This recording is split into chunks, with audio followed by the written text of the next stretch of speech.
श्री हरिराय जी महाप्रभु जी की जय हो। વલ્લભ સાખી શ્રી હરિરાયજીએ પ્રગટ કરી છે શ્રી મહાપ્રભુજી વલ્લભાચાર્યજી માટે. એમાં આજે સાખી ક્રમાંક 6. શ્રી વલ્લભ નામ અગાધ હૈ, જહાં તહાં મત બોલ, जब ग्राहक हरिजन मिले, ता आगे तू खोल श्री वल्लभ, ता आगे तू खोल. ફરીવાર શ્રી વલ્લભ નામ અગાધ હૈ, जहाँ तहाँ मत बोल, जब ग्राहक हरिजन मिले, जब ग्राहक वल्लभी मिले, ता आगे तू खोल श्री वल्लभ, ता आगे तू खोल. શ્રી હરિરાયજી મહાપ્રભુજી આ સાખીમાં શ્રી વલ્લભ નામ અગાધ હે. અગાધ એટલે જેનો પાર ન પામી શકાય. અગાધ એટલે જેના વિશે કોઈ પૂરેપૂરું વર્ણન પણ ન કરી શકે એવું વલ્લભનું નામ કહ્યું. પણ પછી કહ્યું કે જહાં તહાં મત બોલ. આપે આજ્ઞા કરી કે વલ્લભ નામનો ઉચ્ચાર કરતા પહેલા આજુબાજુ જે સામે જે છે એ લોકો ખરેખર એના અધિકારી છે કે નહીં એ જોવું જોઈએ.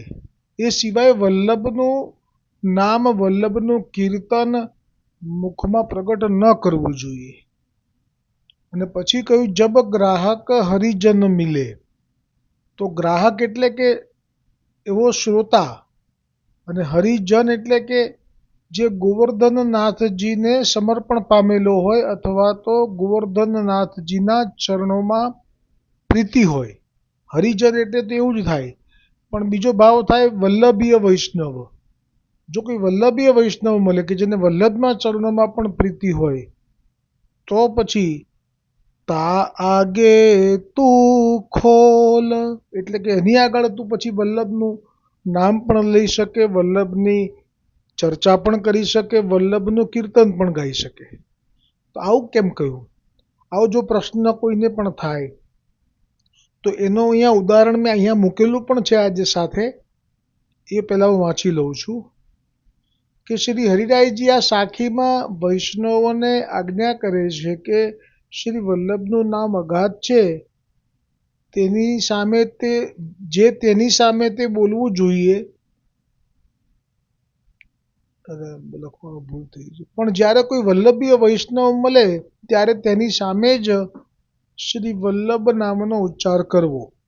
અને શા માટે આવી રીતે બીજે ન બોલાય એવું કોઈને મનમાં સંશય થાય તો આ દ્રષ્ટાંત અહીંયા એ વખતે જ્યારે વલ્લભ સાખી મેં મૂકી ત્યારે રાખ્યું હતું. 252 વૈષ્ણવમાંથી જ આવે છે, ના 84 વૈષ્ણવમાંથી આવે છે કે શ્રી મહાપ્રભુજીના સેવક હોય છે રામદાસ પુરોહિત. એ પાછા મીરાબાઈના બ્રાહ્મણ હોય છે, મીરાબાઈના પુરોહિત પણ હોય છે. તો આ રામદાસ જે છે એ મીરાબાઈને ત્યાં પુરોહિત તરીકે હતા અને મીરાબાઈ જાણતા હતા કે આ તો સુંદર કીર્તનો ગાય છે. એટલે એક વખત મીરાબાઈએ રામદાસને કહ્યું કે કોઈ સુંદર કીર્તન ઠાકોરજીનું ગાઓ. તો આ રામદાસ જે પુરોહિત છે મીરાબાઈના મહેલમાં, એમણે એ તો વલ્લભના રસમાં છકેલા રહેતા. એ વલ્લભના સેવક છે અને વલ્લભના રસમાં છકેલા રહેતા એટલે એમણે તો વલ્લભનું જ કીર્તન ગાયું. એટલે મીરાબાઈ દૈવી નહોતા. એટલે એમને વલ્લભના સ્વરૂપની ખબર ના હોય. એટલે એમને વલ્લભ નામથી કીર્તન શરૂ કર્યું એટલે એમનું મોઢું બગડી ગયું અને કે આ શું કર્યું તમે? મેં તો તમને ઠાકોરજીના કીર્તન ગાવાના કીધા. તે વખતે રામદાસને ખૂબ ક્રોધ ઉત્પન્ન થયો, રસાભાસ થયો અને કહ્યું કે તો શું આ તારા ખસમના કીર્તન ગાયા મેં ક્રોધમાં. એટલે જે હરિરાયજીએ કહ્યું કે શ્રી વલ્લભ નામ અગાધ હૈ જહાં તહાં મત બોલ, તો એટલા માટે કે વલ્લભના નામની અવહેલના જો કોઈ જગ્યાએ થઈ જાય તો વૈષ્ણવને તો દુઃખ પડે છે, એ તો સમજાય છે, પણ ગોવર્ધનનાથજીને બહુ પીડા થાય છે. આ ભાવ ખાસ કરીને વૈષ્ણવોને દ્રઢ થાય એટલા માટે જ આપે આ સાખીમાં ચેતવી દીધા. ને આ દ્રષ્ટાંત પણ બિલકુલ અનુરૂપ છે કે મીરાબાઈ દૈવી નથી, જરૂરથી એ લીલા પ્રાપ્તિ કરી ચૂકી છે. એમાં તો પ્રમાણ ક્યાં કોઈને આપવાનું થયું કે મર્યાદા સૃષ્ટિ તો શું પુષ્ટિ સૃષ્ટિ પણ બહુ સારી રીતે જાણે છે કે મીરાબાઈને તો સદેહે એમના ગિરધરજી જેના સાથે લગ્ન થયા હતા એ એમને સદેહે પોતાના ધામમાં લઈ ગયા.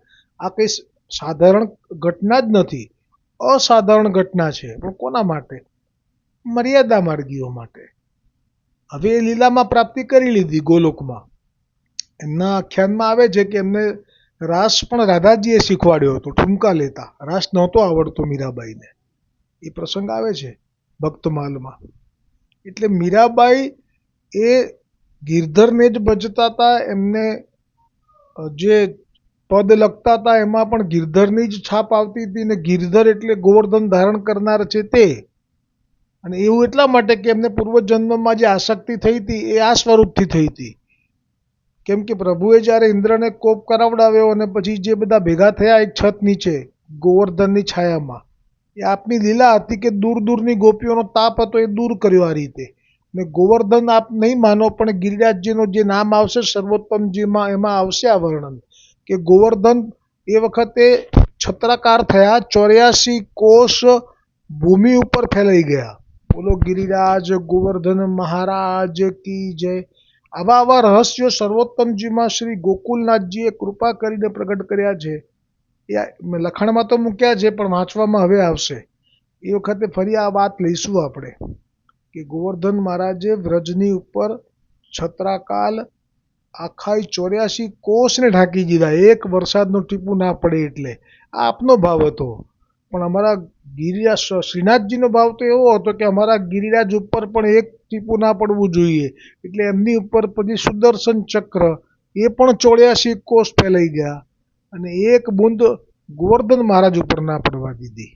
આજે એટલે જ સુદર્શન ચક્રની જે પૂજા થાય છે શ્રીનાથજી મંદિરની ઉપર, કારણ કે એમની સેવા પણ એની નોંધ લેવાય છે. તો આ જે પ્રસંગ છે કે જે મીરાબાઈએ દર્શન કર્યા તે વખતે એટલે ગિરધરના છાપથી પદ છે, પરંતુ એમને દૈવી જીવ એટલે શું? લીલામાંથી પડેલા નહોતા, નવા હતા. નવા બહુ થયા છે વૈષ્ણવો, પણ જે પહેલેથી હતા એમના માટે આ માર્ગ છે. એ સિવાય તો મહાપ્રભુજીને કોઈ ઓળખી ન શકે એટલે એણે મીરાબાઈએ એવા શબ્દો કહ્યા કે જે રામદાસથી ન સહન થયા. તો રામદાસે તો એનો મહેલ છોડી દીધો. એટલું જ નહીં, એના મેવાડમાં એનું ઘર હતું, રામદાસે તો એ પણ છોડી દીધું અને આપનું કુટુંબ લઈને ચાલી નીકળ્યા. ભલે જે થવું હોય થાય, મારા વલ્લભની અવહેલના થઈ છે, હવે હું નહીં રહું. આવું ના કરવું પડે, દુઃખ ના વેઠવું પડે, એના માટે કહે છે હરિરાયજી કે શ્રી વલ્લભ નામ અગાધ હૈ જહાં તહાં મત બોલ जब ग्राहक हरिजन मिले ता आगे तू खोल श्री वल्लभ ता आगे તું ખોલ. ને એટલા માટે મહાપ્રભુજીએ હરિરાયજી મહાપ્રભુજીએ આપણને આ સાખી દ્વારા જ્યાં સુધી વૈષ્ણવ ના મળે ત્યાં સુધી મૌન રહેવું, લૌકિક રીતે જ વર્તવું. લૌકિક કેવા હોય એવા જ થઈ જવું. એ વખતે આપણે આપણી અંદરનો રસ એ જીહવા દ્વારા પ્રગટ ન કરવો. આ ભાવ આજની સાખીમાં આપણને પ્રાપ્ત થયો. તો હવે આવતીકાલે જે 7મી સાખી આવશે, શ્રી વલ્લભવર શ્રી वल्लभ वर को छाड़ी के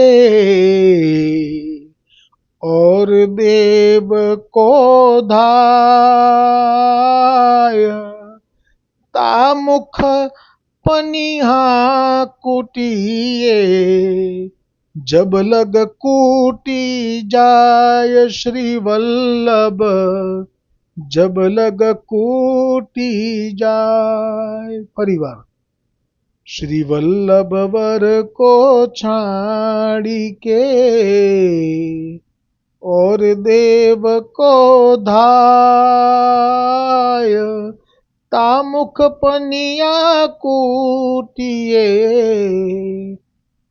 जब लग कूटी जाय श्री वल्लभ जब लग कूटी जाय। આ સાખી ઉપર આવતીકાલે બોલો શ્રી હરિરાય જી મહાપ્રભુ જી की जय हो।